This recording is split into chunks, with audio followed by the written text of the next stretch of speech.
Welcome to the Michigan Golfer Show with your host, Bill Shelton. Join us each week as we explore the people, the places, and the events that shape our great game. Welcome to this edition of the Michigan Golfer. We love to play golf. We love the misery that often we face on that golf course when we hit a bad shot. I was just reading what some other people said about golf. David Faraday said, "My sole ambition in golf is to get good enough to give it up." Henry Longhurst said, "The most exquisitely satisfying act in the world of golf is that of throwing a club."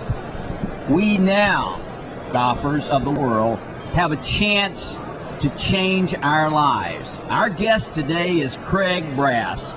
Craig is a golf writer, he's a financial consultant, but in this particular time, Craig has published a book about tough love for the golfer. Craig, welcome to the show. Thanks, Bill. The name of the book, How to Quit Golf, 12-Step Program. Where did you come up with this idea? Well, I was having lunch with a good friend of mine, and he asked me, he says, "Do you still love this stupid game?" And I thought there for a second. I couldn't quite answer him yes or no, and deep down, I do, but I went back and I just said, I can't quit golf. How come I can't quit golf? And I just thought, well, if you can't quit something, the best way to do it is to get into a 12-step program. And the thought just came to my mind, how to quit golf, because virtually everybody that's ever played the game has wanted to quit. You say, we first of all have to look at ourselves and decide whether or not we really are golf junkies and if we're really in trouble. And in your book, I want you to read some of the ones that you think. You give us about 15 different ways, 15 questions to ask to decide whether or not we're really a golf junkie. The first one, for instance, is if you're stuck in traffic, bumper-to-bumper traffic, and I like to point out, like if you're going up north on I-75 and you're just stuck, if you decide to get out and practice in the median, you probably have an issue there. Do you play blades? That's a good, if you're still playing blades, you definitely have a problem. One that I've sort of come up since that hit me sort of personally is if you've ever thrown a club while practicing, that definitely means that you definitely have a problem. What is it about this game that just takes us in and takes control of our lives? I think what happens is people get in the back of their mind that they should be able to do this with some sort of acumen. And the more they try and it doesn't happen, the more they get upset with it. After we take a break, we're going to come back and talk about some of those 12 steps and ask the biggest question of all, did Craig Brass quit golf? So let's take this break, and we'll be right back.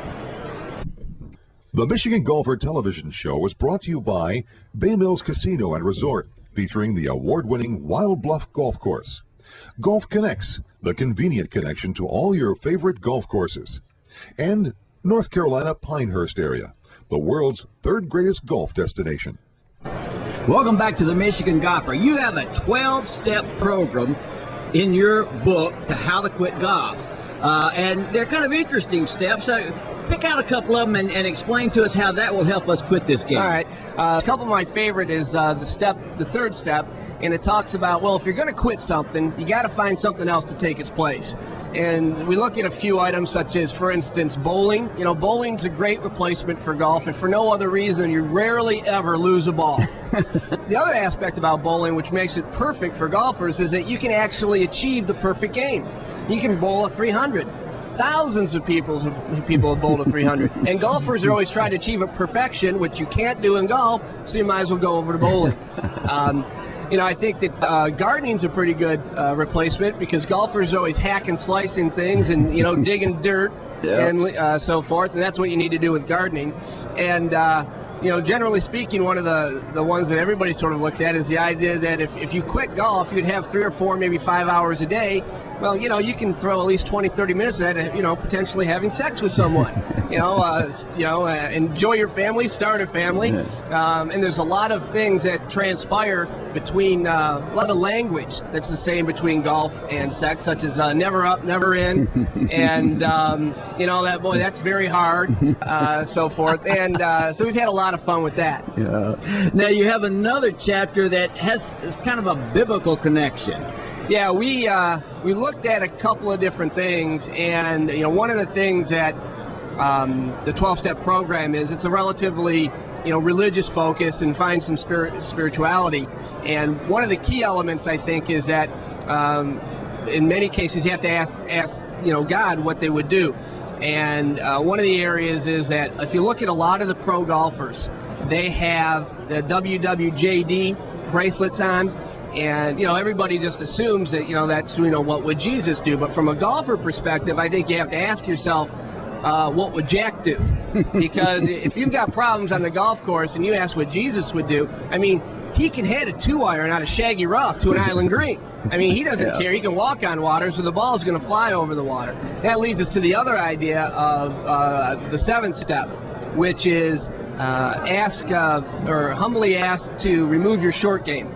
Because if you don't have a short game, you're never going to be able to play this. And so we have looked at step 7 being, if your short game's removed and you can't get out of a bunker and you're chipping back and forth across the green and you're 5-putting everything, you're going to leave the game. Well, I think we have to come up. Obviously, the book has been a tremendous seller already, and I don't know if you've received any testimonials or not, and whether you're going to. But let's ask this question. I assume that 7 of the 15 questions at least Craig Brass said yes to determine that he had a problem with golf. Have you quit golf?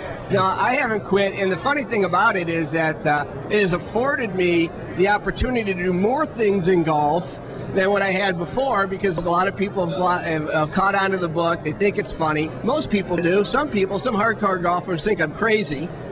Well, in all seriousness, even though it is a very, very funny book, the reality is, I think in golf that we play our best golf when we don't try to remember every lesson in every book and every strategy in every book, but just enjoy the game and kind of look on it in terms of a time of laughter and fun.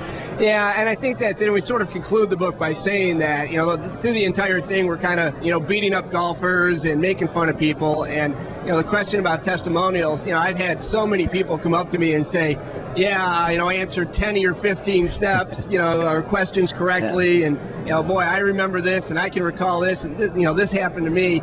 And so it's really funny. People can look at it and they'll see a lot of what they've done themselves in the book and have a laugh at themselves. But ultimately, really, like you said, the game is much easier if you're just out there having a fun time and taking it easy. And generally, I think you score better at that. Well, Craig Brass has given us the idea how to quit golf in this wonderfully humorous look at the game of golf that we enjoy so much.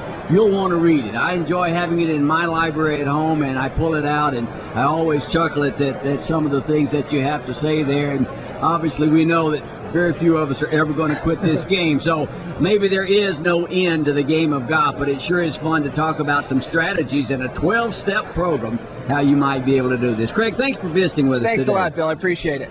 And thank you for watching The Michigan Golfer.